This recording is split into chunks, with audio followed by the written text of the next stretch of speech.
this is Liz. Welcome to my little urban homestead and welcome to Fabric Friday.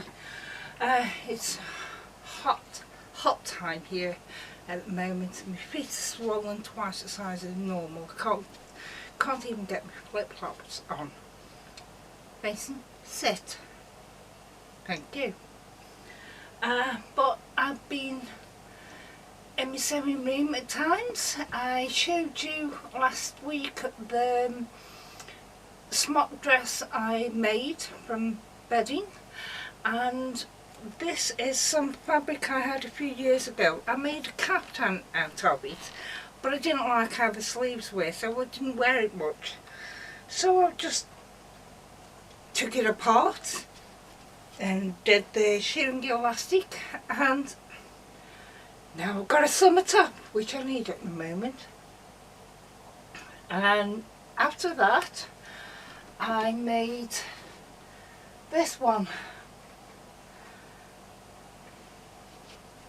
which is another full length maxi,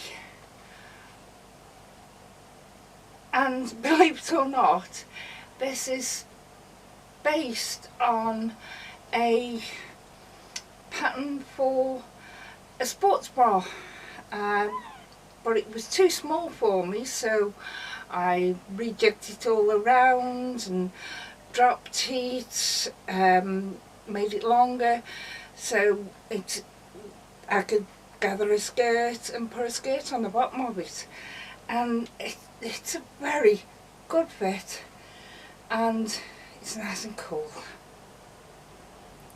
With getting spurred on by that dress, it spurred me on to making this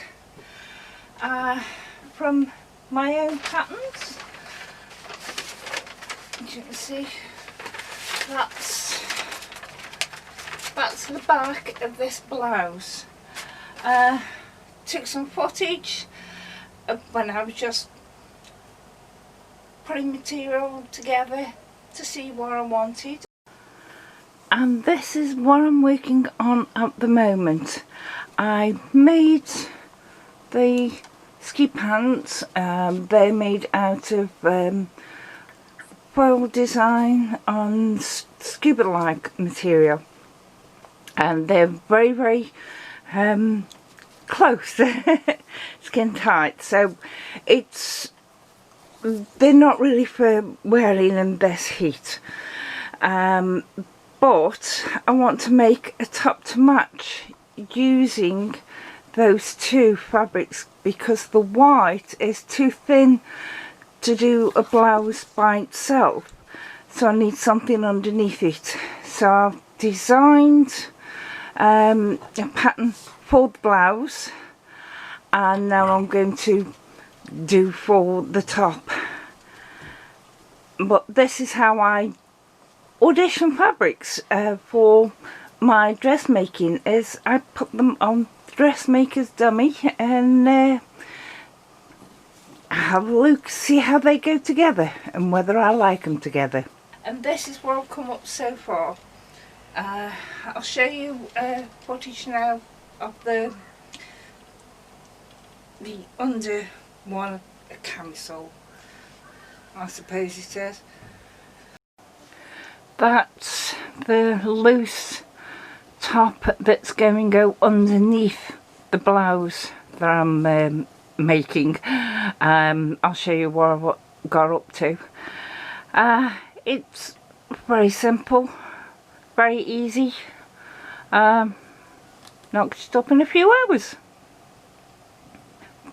Made the pattern and knocked it up in a few hours.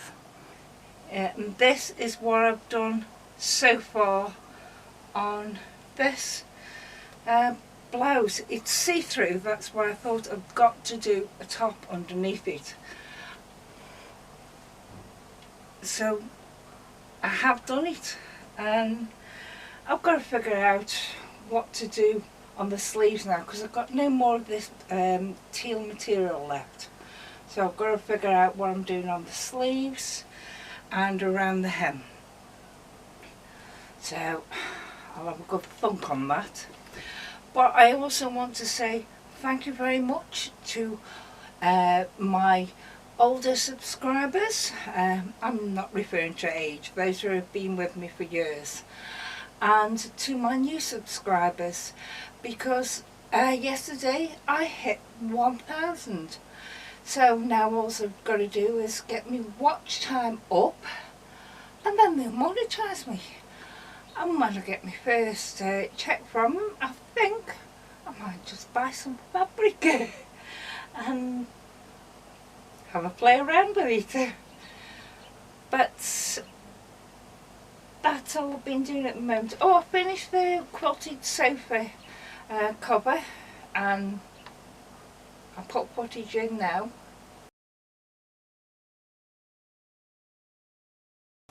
They're only photographs because, like I said, it's too hot here and I've had enough.